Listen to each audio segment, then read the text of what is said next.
Now this week on the channel, I've got press photography legend Dave Bagnall. He called Mick Jagger Michael. He didn't look too scary, but his mum did. Well, about half an hour later, I was still wandering around the palace trying to get out. Shrewsbury, you don't say Taming of the Shrew, do you? There's not a lot of people know that, do they?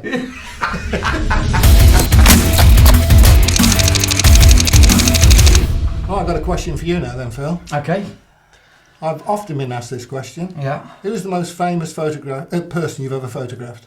Do you know what? That is the question everybody asks, isn't it? Everybody asks. Obviously, I've photographed all of the royal family, as you probably have. Yeah.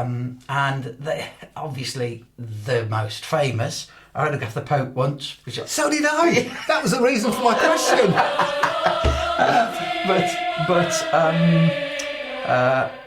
I always think that the most famous. I mean, I photographed Ali once, who I kind of think Muhammad Ali. Did you? Pretty. I'm envious of that. Pretty famous, but I have to say, I had a story. Working for the Star. We used to go to London when the Express and Star started colour work. They quite like celebrities on the. And it was the first daily newspaper to print colour, wasn't it? Yeah, it was. And we print the colour was pre-printed, and so they wanted a nice picture on the front of the paper that looked attractive to sell the newspaper, and they figured out that celebrities were a good way of doing that. But of course, there weren't that many celebrities opening things in the Midlands. Most of the celebrities operated around London, so every day they sent one of us to London. That's right, yeah. And on the train, on the early train at silly o'clock in the morning, and we'd go around to a couple of openings or whatever was happening, launches that had got celebrities at, and then we'd come back with the film in the afternoon. And I once went to, and it shows how long this is. This was a Queen Mother's birthday theatre production, a variety show.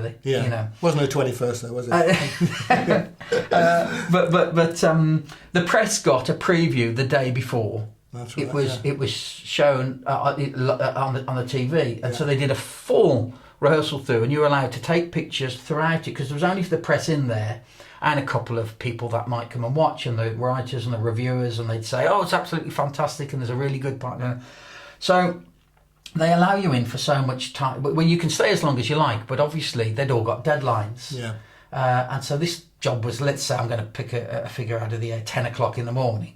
And by 11 o'clock, they all needed to go and get the prints done, ready for tomorrow's morning paper or whatever. And so by 11 o'clock, they'd all gone. But I was sitting there and I didn't have another job in the diary. And my train was at 2 o'clock or something. And they just said, "Oh yeah, go and get some lunch or something, get the 2 o'clock train back." So I'm sitting there. So I said to the people organised at the press offices, "Do we have to go? Because the weather isn't great and I'm sitting here." And they said, "No, sit down and enjoy the show." So I'm sitting enjoying the show. And then suddenly I smell cigar tobacco. Very distinctive, isn't it? So I look behind me and these two giant cigars lighting up in the dark as they're being puffed on. And I thought, I wonder who that is. Wonder who it is. And I thought, I'll go to the loo. I'll leave my camera on the seat. I'll go to the loo and I'll see who it is. Well, I couldn't believe who it was. And then I thought, well, I hadn't taken them. I wonder if they'd have their picture taken. I wonder if they'd let me take their picture. Now, it isn't very often, is it, as a press photographer, that you actually ever... I mean, it's like the unwritten rule is that you don't ask for a photo, like a selfie. Because you don't want to, because you're professional, they're professional. It's the closest I've ever came. And I regret it even now. I should have asked for that selfie. Because I went and asked these two gentlemen, as it was, if they would, with their cigars, whether they'd have a picture taken by me. And they said yes, but they didn't want to do it there because they didn't want to disrupt the show. So we go out into the lobby. So I went out into the lobby. They were absolutely lovely. They allowed me to take whatever pictures I wanted to take. And it was Sean Connery and Michael Caine. Blimey. That's amazing. I hope you've kept it. Do you know what? I haven't. There's not a lot of people know that, do they? But I mean, I think when it comes to celebrities, they're absolutely, yeah.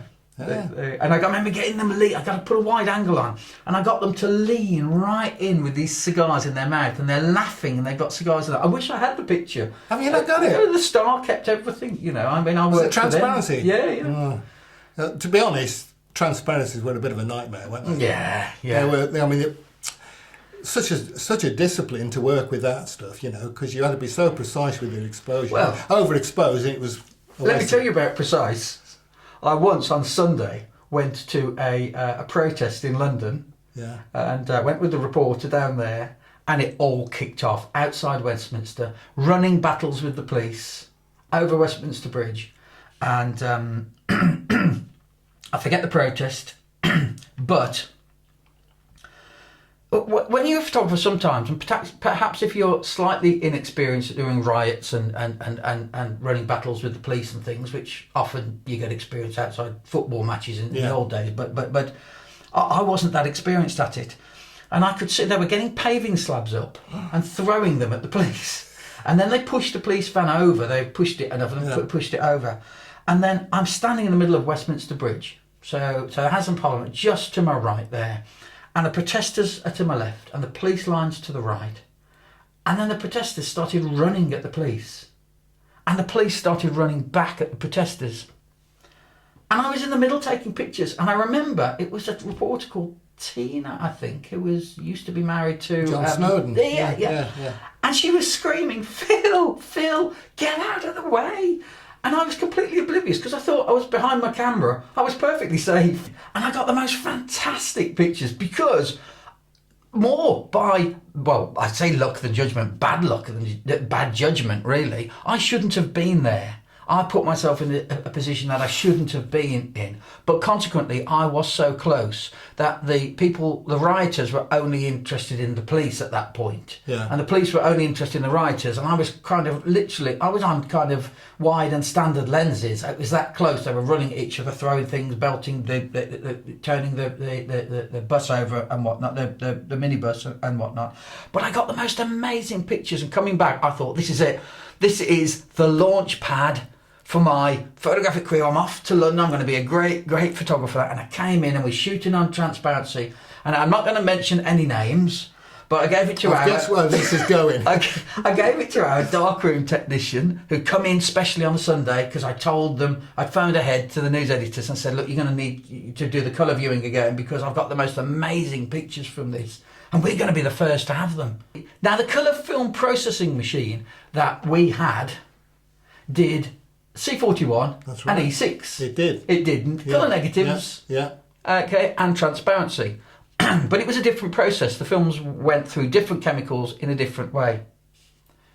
It was on C41. Not good. Not good. All the films were ruined.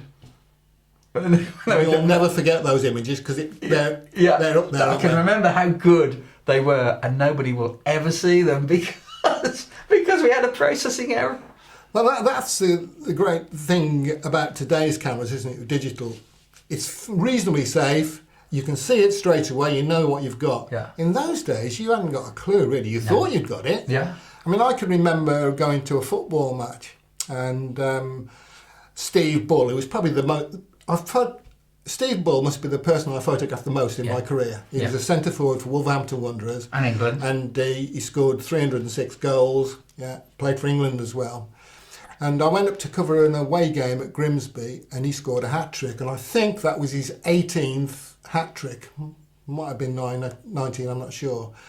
Now, that would be a big deal for the Express and Star. Wolverhampton Wanderers are their main team. And he had this tradition of when he celebrated a hat-trick, he always used to put his arms out and run like an aeroplane. Yeah. Which he did on this occasion. And I got it, but I wasn't 100% sure I got it in focus. I thought I had, but it was just a nagging doubt in my mind. Grimsby to Wolverhampton's quite a long journey. All the way back, I was fretting whether I'd got it in focus or not.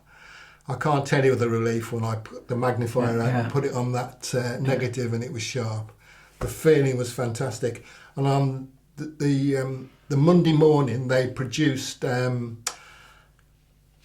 what do you call it, a poster with the hat-trick celebration and the 3 goals, inset on the picture. I've still got a copy of it today. But, today, you can look at your picture, you can zoom in on it, you know whether it's sharp or not. Yeah. Yeah, no comparison to what it used to be. Yeah, like. no. Then it was very much you thought and you'd hoped you'd done everything. Yeah. You'd done everything right. Yeah. But you talking about football, I wasn't a big football photographer. But I'll tell That's this. probably why you support Aston Villa, isn't it? Yeah. Actually, I've got to tell you a story before you do that. As you know, I've become a Wolves fan after working at the Express and Star. But when in my early days at the Express and Star, Aston Villa was the team they got me to cover. Yeah. So I got to quite like the Villa players and all the rest of it. And now the other photographer who also did some of the Villa games was Dave Clapp. And Villa won the championship. And consequently, they went into the European Cup, which is now called the Champions League. And the chief photographer at the time was Johnny Johnson, and he said to me, right, Villa are in the semi-final, they're playing away in Anderlecht, do you want to cover it? He said, or you can gamble and Dave Clapp will do the semi-final, and if they get to the final, you can do the final.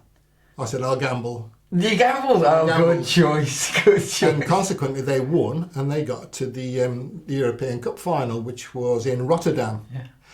Now, back to the problem of getting your pictures back, because they wanted so many pictures. I mean, I think they were going to use about 4 pages of pictures. It wasn't possible to wire all those images back. It would just take too long. So the Express and Star arranged for one of the Aston Villa's steward, I think he was the chief steward, to be outside the ground at a certain spot, and he was going to take all my films back that night to Birmingham, and they would be collected from him. Anyway, Aston Villa, unbelievably, beat Bayern Munich 1-0. Bayern Munich were probably the best club team in the world at the time, but the Villa beat them.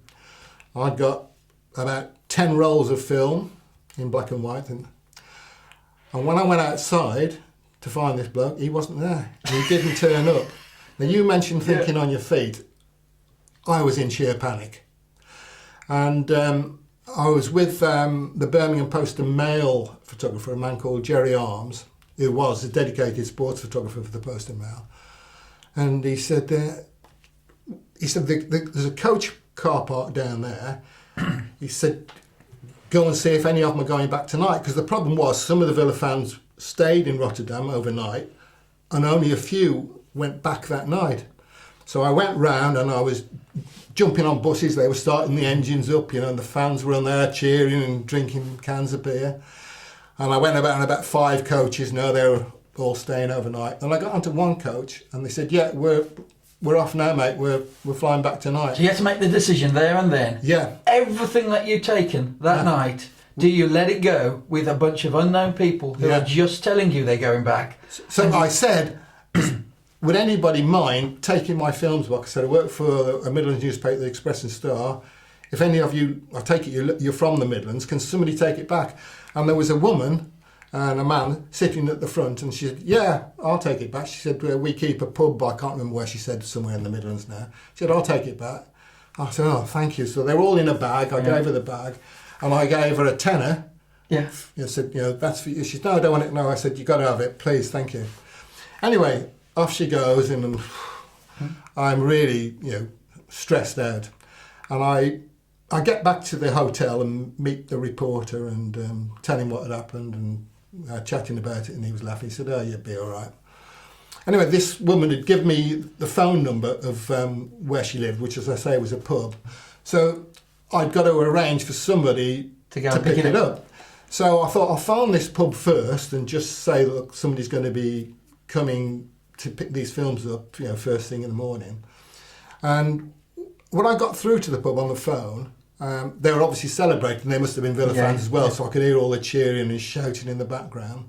So I had to really shout to make myself clear. I explained that I'd given my films to this lady on the bus.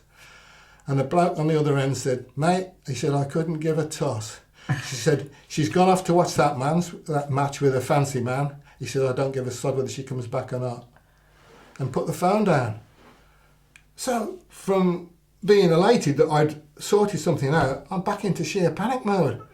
I've given my film to somebody and I'm thinking, what's going to happen? I don't know how I slept that night, but I eventually got off to sleep, and I shared a room with the sports writer, a man called Dave Harrison. And the next morning, I was woken by I could hear him dictating his copy of the match back to the Express and Star. And I could hear him going on and on and on. I'm thinking, oh, they got my pictures. And halfway through, he put his hand over the phone and he said, Sports Editor said, great pictures, mate, well done. And that was it. Yeah. That's all you got. Sending you grey overnight. Again, but, yeah. I know. Yeah. And that's it. And there was no way back. No, none at all. And I can remember it was always a problem getting stuff back, particularly from further afield, particularly as technology went on and they needed it quicker. And so at one point they bought this machine called a Leafax machine. I remember it well.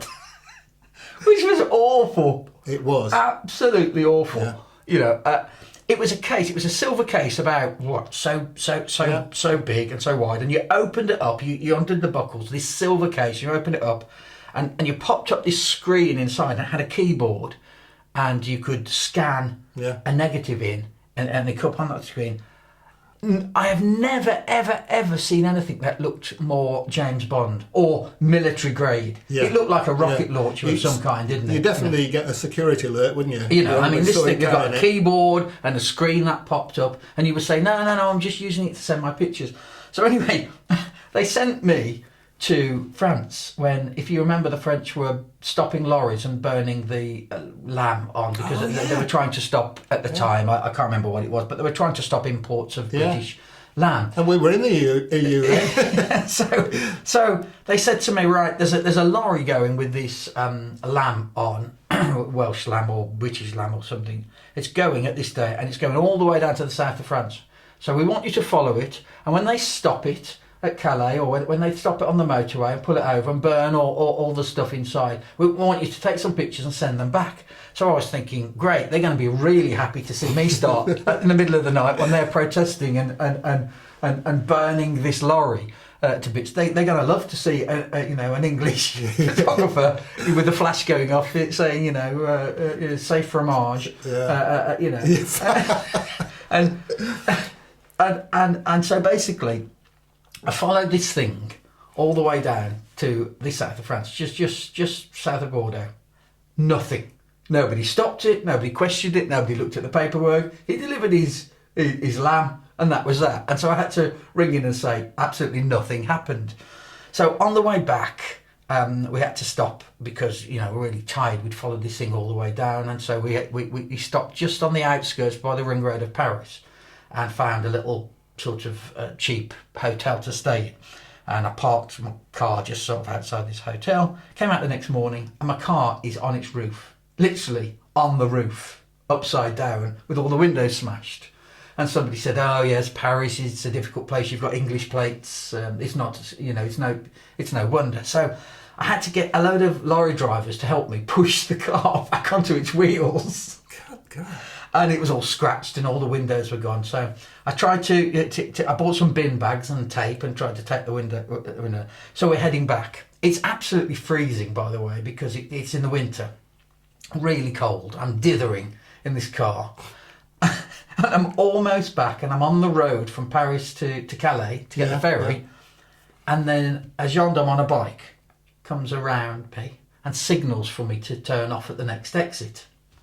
So I follow him, turn off at the next exit, go up, follow this motorbike, to which I'm confronted with a French roadblock and two guys with their weapons drawn, pointing at me. And I have to get out of the car with my hands on my head. And they say, what's happened? They're obviously spooked by the fact that I've got no windows and scratches and a dented roof and whatnot. And I explained, and he said, oh yes, I'm very sorry, it's Paris, and and they put the weapons away, and they say, "We're just going to have to search your car. Can you search the car?" So I opened the boot, and they said, "What's that silver case?" And I said, "Oh, I'll show you." And they all got their weapons back out again very quickly. And they said, "No, we'll open." And they opened it up, and inside was a keyboard and a screen. And I had to try and explain to them that it wasn't some sophisticated weapon system, satellite weapon system. I remember that Leafax very well, because the first time I think we used it successfully was when Steve Bull played for England. I think it was England beat him. It was away at Brighton, and they wanted the picture back that night. But because it was pre-print, they couldn't wait for me to drive it back because they needed it before, I don't know, 11 o'clock at night or something like that. So I went down there, and because the Leafax was new, I took Neil Willis with me, he was good with things like that. Neil? Yeah. And he's very good techie kind of. Yeah. Yeah. So I went down with him. We booked a hotel. I covered the match. He came with me, and after about, I think, 20 minutes, he took my film, which again was transparency, which again was pretty awful to use on floodlit football. And we had those one-shot developers transparency. Sorry, no, it wasn't. It was negative. I'm sorry, I got that wrong. It was colour negative, that's right. So the problem is, as you know, you've then got to process that film in the hotel room. So Neil goes back, processes the film.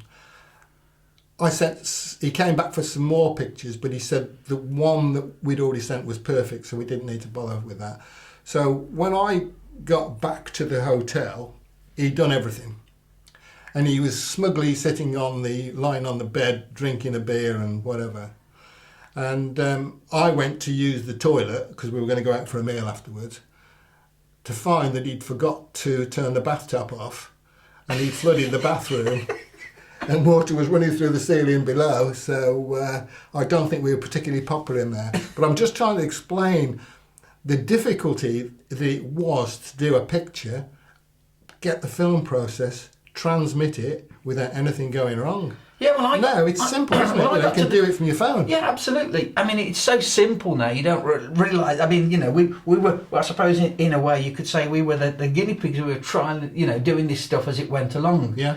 Because I took that Leafax machine down to the South of France. Nothing happened, and so they said, "Oh well, you might as well send a picture of nothing happening."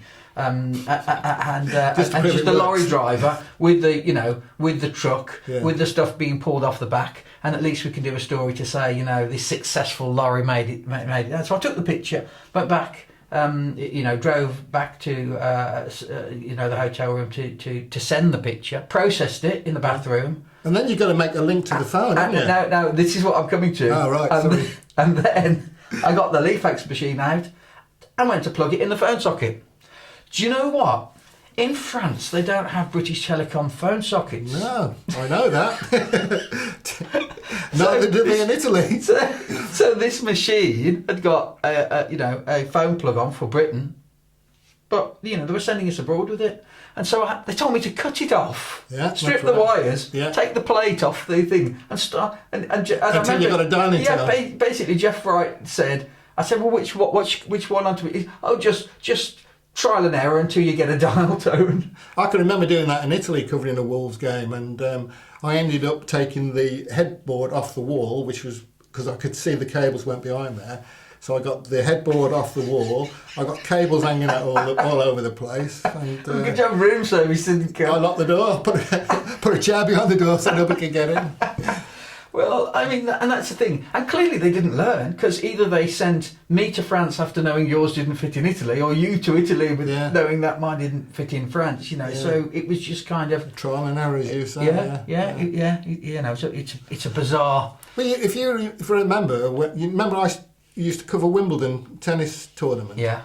And again, the first part of that was transparency, and the second part was film, I think. Yeah, it was a bit of... First part, transparency, that's right. And to get the pictures back, the Express and Star used to send a man down on the train, and he used to get a taxi from Euston Station. He used to have lunch at the Euston Station first, and then he'd get a taxi to Wimbledon, and I think at one time he might have had a messenger's pass to get in. either that or I had to take the films to Gate and hand them over to them. Well, you think of the cost of that. I know, absolutely. Well, Graham Goff used to tell me when I joined at the Dudley office, he said that he always used to joke that we had to get, that if we took a picture in the morning, we could still get it into the newspaper by 11 o'clock because the deadline was 12 o'clock for printing in Wolverhampton. So if we could get in there, it was a 20-minute trip in there, get the film processed, printed wet, and get it onto pitch desk, we could still get a picture in the paper taken at 11 o'clock. But he used to joke that when he first started, they used to take their pictures and they used to give it to the bus driver. Yeah. And train drivers, they used to do that. They used to do that in Shropshire because the Express and Star actually used to be published in Shropshire before the Shropshire Star started, and the photographer in Shrewsbury would give his prints to the guard on the train, and he would take it, and somebody would go to Wolverhampton We'd Station. have runners at the newspaper. You'd have runners. The British Rail had special stamps, didn't they, for sending same-day deliveries. Yeah, and he would give, and Graham said, we give our film to the bus driver who'd take it to Wolverhampton bus station, and a runner would go down, meet the bus, take the films back, and we could still get into the newspaper at 12 o'clock. Yeah. So actually technology has allowed us to go backwards. Were you ever shocked when you processed your film and saw what you'd taken? No, not really. I mean, usually the sign of a good professional is that you know roughly what it's going to look like. Well, I'm talking about fine detail, I suppose, but a lot of my stories seem to be about Steve Bull, don't they? But I was photographing a Wolves game, and as you will recall, the Express and Star used to publish a sporting paper called the Sporting Star, or the Pink as it was nicknamed.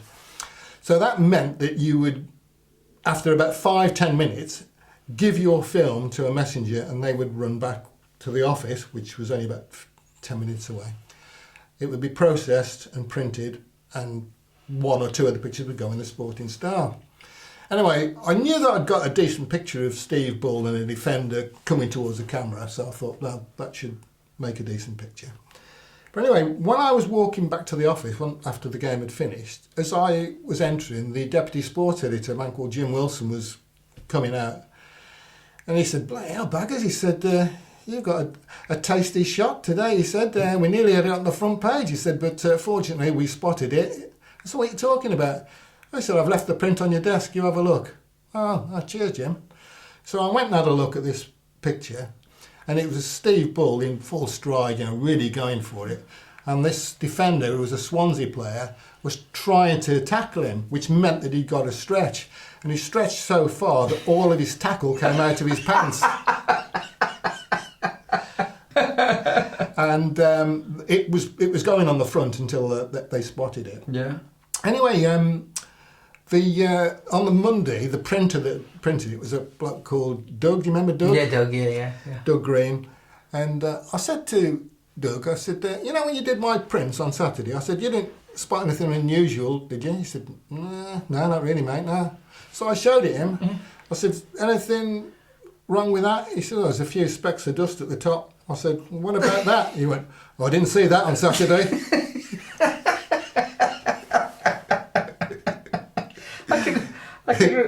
I can remember. I sometimes wish it had gone in, actually. It would have been a collector's item. Well, you've reminded me, I did have an occasion like that. And it was a very similar thing.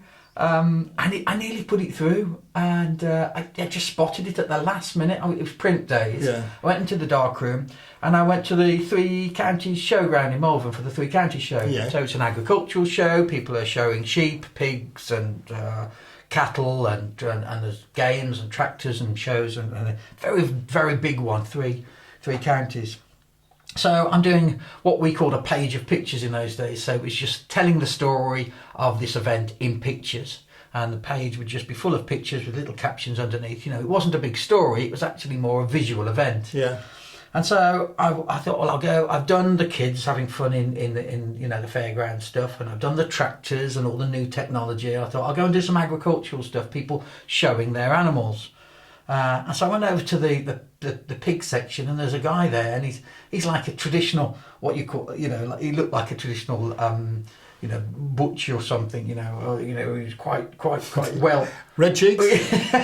and a big lad, and they wore white what do you call them? Smocks, long coats. Long coats, you know, sort of, and a little hat.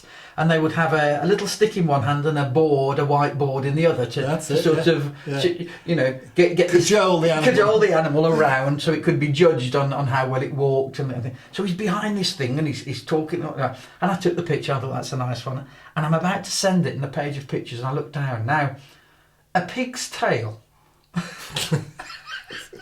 looks incredibly like something else, and the guy is standing just behind the pig. And it's flesh coloured, and it appears to be coming from exactly the right.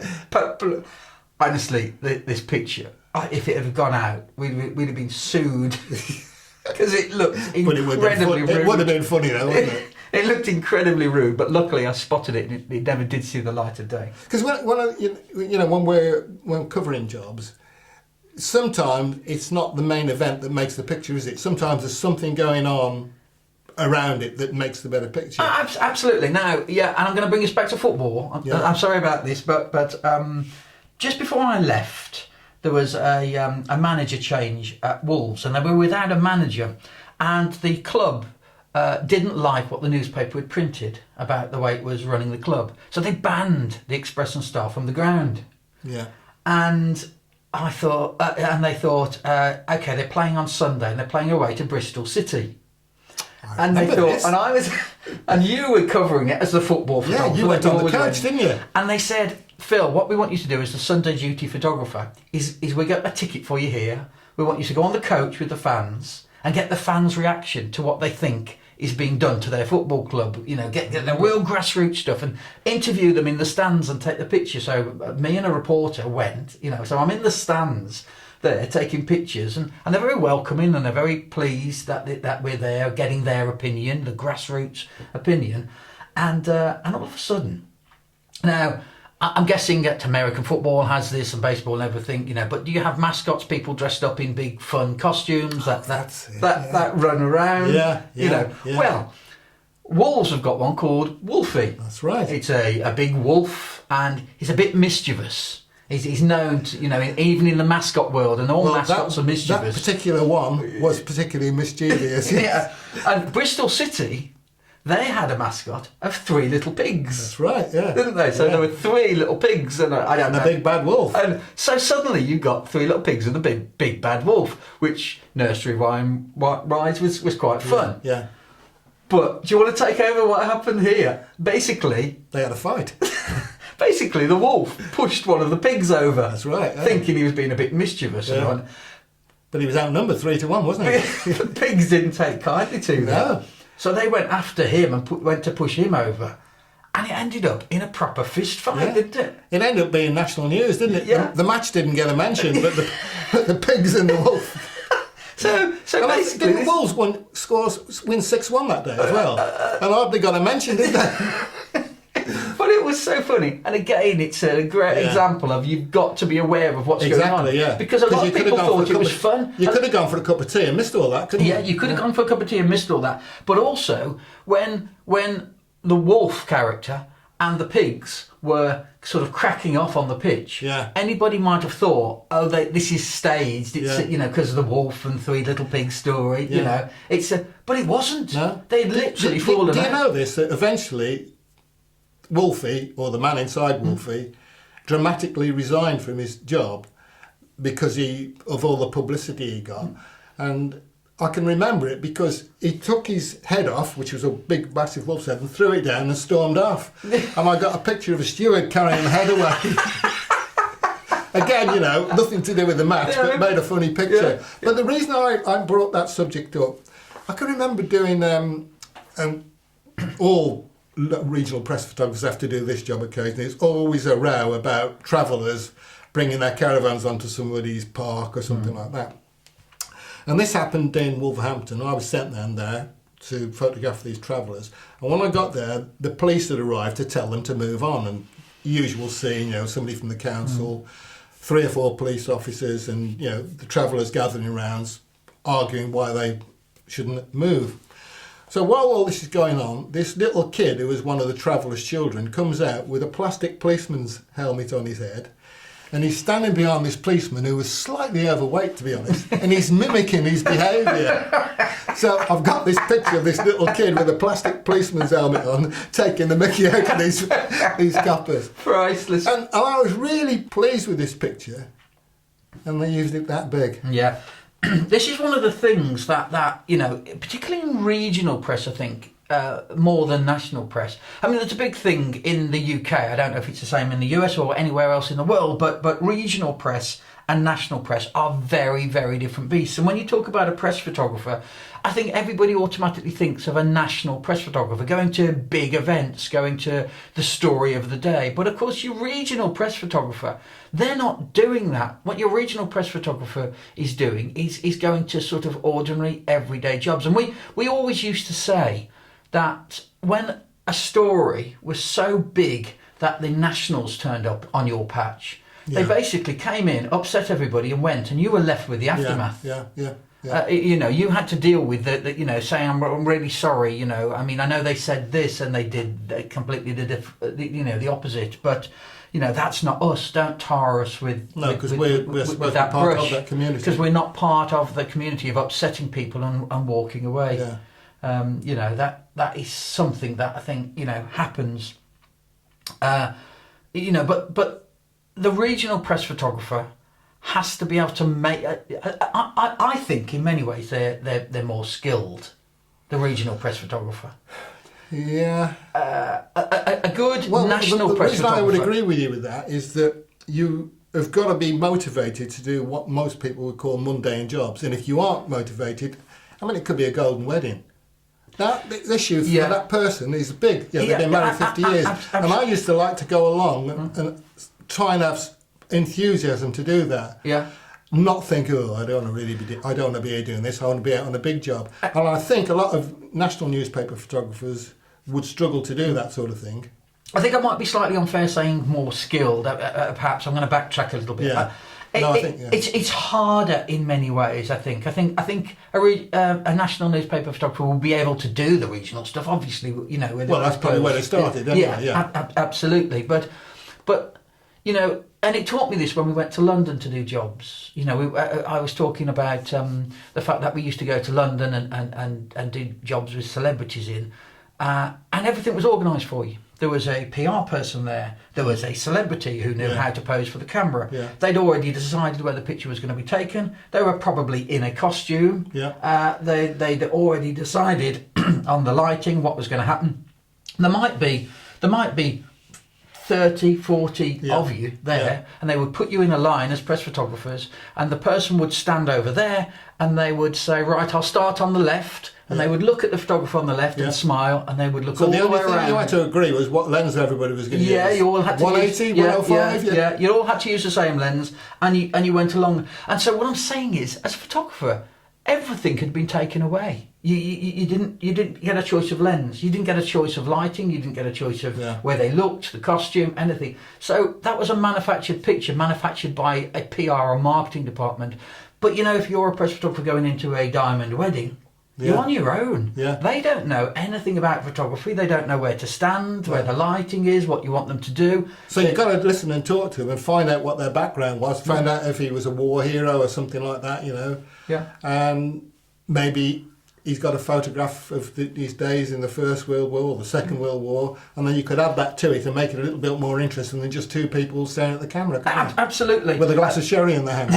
And that goes back to, there's a film I'm going to put it at the end of this film for you to see, and it's my views on portraiture and the most important part of portraiture, and I still think the most important part of portraits, and a diamond wedding couple, that's a portrait to me. It might be two people, but it's them, and it's telling their story. The most important part of that is talking. Yeah. Being able to extract information. You can't do this job unless you can communicate with people from all walks of life. You nearly stumbled over communicating. I did. You know, so you might have to meet, you know, Lord so-and-so, or it could be, you know, a street cleaner. You've got to be able to communicate with all types of people. And more than that, they have to like you. Because I'll say that nobody is going to pose for a good picture if they don't like the photographer. Well, they won't feel comfortable, will they? So they have to like you. You've got to get on with them. Yeah. You know, you don't have to be their best friend. Yeah. But they've got to. You've got to establish very quickly within minutes. You've got to establish a rapport. Yeah, because I mean, quite often you go to photograph somebody and you don't feel comfortable yourself, so you've got to work on it, haven't you? You know, I did one quite recently, actually, only last week, and I could tell it was going to be a little bit difficult to start with, but I had to work on it, and eventually it was okay. But it took a while to get there. But it's that thing as well that you have to keep your the things I won't cross.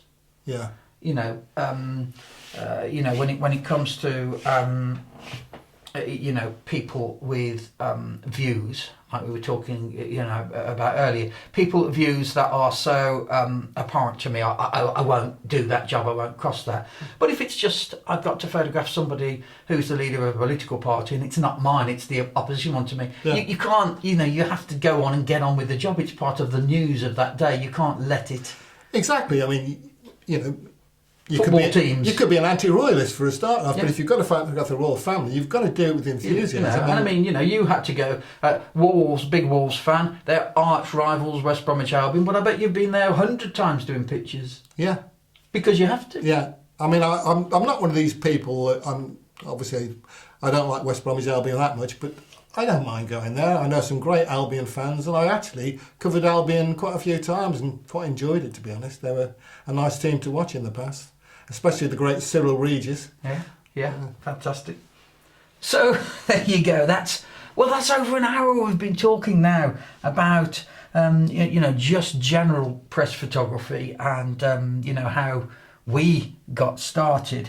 But before we actually started filming, we were talking about specific incidents, specific pictures that we took and the stories behind them, and there were some really interesting ones, and there were some funny ones, and there were some quite scary ones, and how things turn out the way that you've no idea that it was going to be that way. So if you'd like to hear some of those stories and see some of those pictures, I think we've run out of time here, but if you would like to hear that, please leave us a comment. Leave us a like. That's always nice. But leave us a comment if you'd like us to continue this conversation and start talking about some of the things we've seen, some of the people we photographed, and some of the weird directions jobs take. Absolutely. That's the beauty of it. The surprise element, wasn't it? You never knew what was coming next. No, he went on one job thinking. It was going to be... I mean, this is the thing with the diary. There was always this thing where people creamed the diary, they called it. Yeah. And that was taking we talked about the fact that a newspaper has a diary of events happening that day, and they pick the ones that they think, the more senior people might pick the ones they think are going to make the best pictures. But it never worked that way, because you could never tell what a picture was going to be like by looking at a diary note. It was only when you were there. And as you alluded to earlier, sometimes it wasn't, with the child behind the policeman. It wasn't actually what was happening. It was something else. You just reminded me of something. Even if we haven't got time, I'm going to tell you anyway. Go on. I was sent to an armed robbery in Wolverhampton. A bloke had gone in with a shotgun. Yeah. And I got there, and the police were taking him away. I could just see somebody being in the back of a car. I took a picture through the glass. I wasn't sure how good it was going to be, but I thought, I think I might have something of him. But when you've got there after the event, Anyway, I was looking for the reporter who was trying to interview people to see what was going on, and I saw this bloke, a freelance photographer I know. I can't remember his name. His name's Stoner. Sadly, he's no longer with us. But I said, "Hi, Steve." I said, "Did you get any pictures of this?" He said, "Oh, you won't believe it, mate." I said, "What do you mean?" He said, "I've got him on the floor. I've got him coming out of the back with his hands up and the gun." He said, "An armed police pointing guns at him. I've got him lying on the floor with armed policemen standing over him."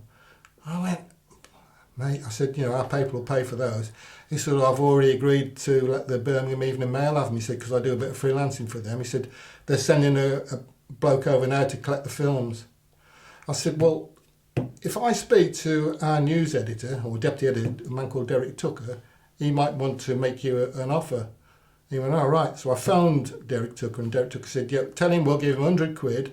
We'll process his film and he can have his film straight back to pass on to the Birmingham Post and Mail. So I told Steve that. He went, yeah, okay. So I took him into the office. We processed his film. We got the picture on the front page.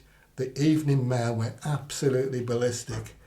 The picture editor had sent somebody over to drive double fast to get there back in time for their paper. Consequently, by the time they got it, it missed their paper, their night edition, and it went in ours. So again, thinking on your feet, but... Do you know what I thought you were going to say? No. I thought you were going to say, I went down the road to a cafe and I said to somebody, do you want to earn 20 quid? I need you to go up to that address and say, yeah, I'm the courier to pick the film up for the Birmingham Post and Mail. And to make it worse for the Post and Mail, they had to come to the Express and Star office to collect their film. Oh, great. Look, mind you, I was paid back because the bloke who organised that from the Post and Mail stitched me up big time years before that. I went to a house where I think somebody sadly had been murdered or something like that.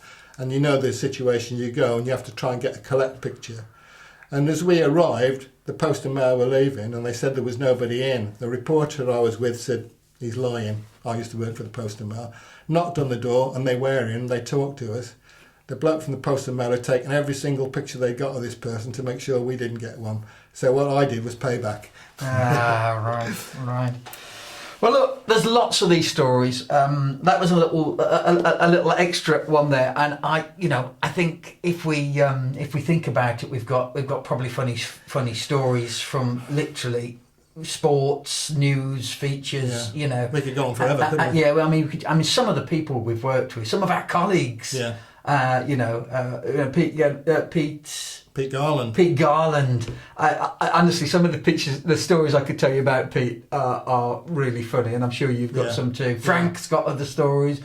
Look, if you'd like to hear some of this stuff, particularly, have I ever told you about the policeman dressed as a Yeti? Well, No. I think I might remember that. No. That's something that I got wrong in my early days as a press photographer, and I learnt a good lesson from that. Look, if you'd like to hear some of these extra stories, and pictures and what went wrong and funny stories, leave us a comment, and I'll come back over to see Dave, and we'll do another hour talking about pictures and how they came about. Yep. Dave, thanks for talking to us. Cheers, Phil. And good to see you again, mate. Great. See you next time. Hey, thanks for watching. And don't forget, this is episode 2. And if you missed episode 1, you can catch up with it here. Just click here, and the stories are faster and funnier. You don't want to miss it.